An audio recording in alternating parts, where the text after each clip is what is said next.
First reading, a reading from the Book of Wisdom, chapter 2, verses 12 to 22. The wicked said among themselves, thinking not all right, "Let us beset the just one, because he is obnoxious to us. He sets himself against our doings, reproaches us for transgressions of the law, and charges us with the violations of our training. He professes to have knowledge of God, and styles himself a child of the Lord. To us he is the center of our thoughts, merely to see him in a hardship for us, because his life is not like that of others, and different are his ways. He judges us debased. He holds aloof from our paths as from things impure. He calls blessed the destiny of the just, and boasts the God in his Father. Let us see whether his words be true. Let us find out what will happen to him. For if the just one be the Son of God, he will defend him, and deliver him from the hand of his foes. With revilement and torture let us him to the test, that we may have proof of his gentleness, and try his patience. Let us condemn him to a shameful death, for according to his own words God will take care of him. These were their thoughts, but they erred, for their wickedness blinded them, and they knew not the hidden counsels of God, neither did they count on a recompense of holiness, not discern the innocent soul's reward. The word of the Lord. A reading from the Holy Gospel of St. John, chapter 7, verses 1 to 2, 10, and 25 to 30. Jesus moved about within Galilee. He did not wish to travel in Judea, because the Jews were trying to kill him. But the Jewish feast of tabernacles was near. But when his brothers had gone up to the feast, he himself also went up, not openly, but as it were in secret.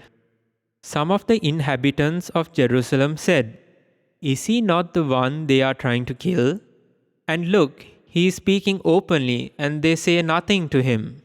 Could the authorities have realized that he is the Christ? But we know where he is from. When the Christ comes, no one will know where he is from." So Jesus cried out in the temple area as he was teaching and said, "You know me, and also know where I am from. Yet I did not come on my own, but the one who sent me, whom you do not know, is true. I know him, because I am from him, and he sent me." So they tried to arrest him, but no one laid a hand upon him, because his hour had not yet come. This is the gospel of the Lord.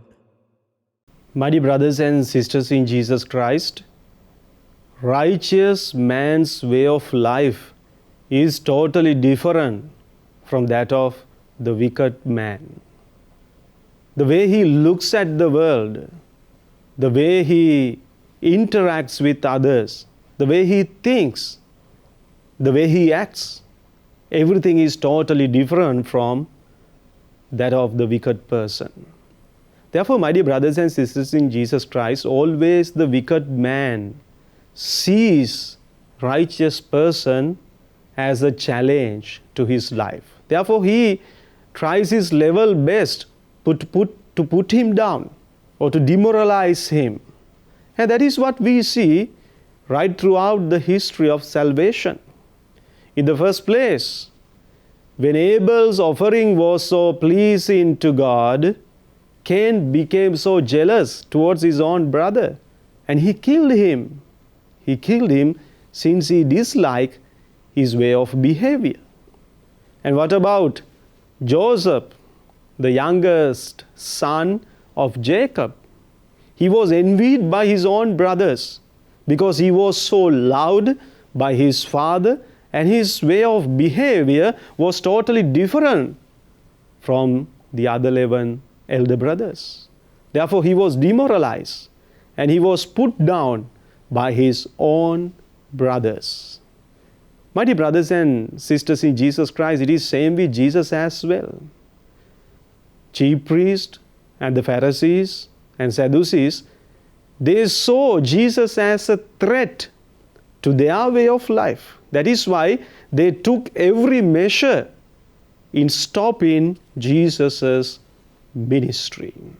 My dear brothers and sisters in Jesus Christ, even though the wicked person sees the righteous person as a threat or a challenge to his life, even though he takes every measure in demoralize him, in putting him down, it is God who is going to vindicate the just man.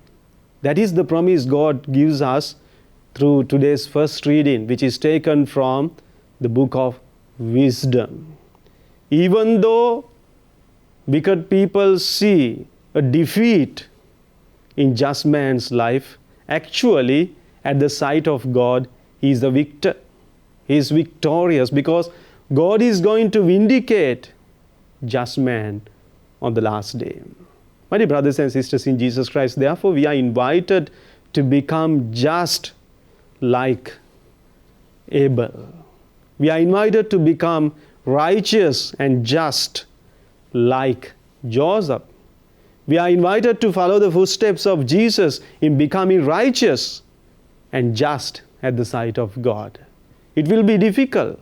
There will be a lot of challenges and there will be a lot of stumbling blocks that we have to go through and overcome. But still, God provides us the promise that He is going to vindicate just man on the last day. Amen.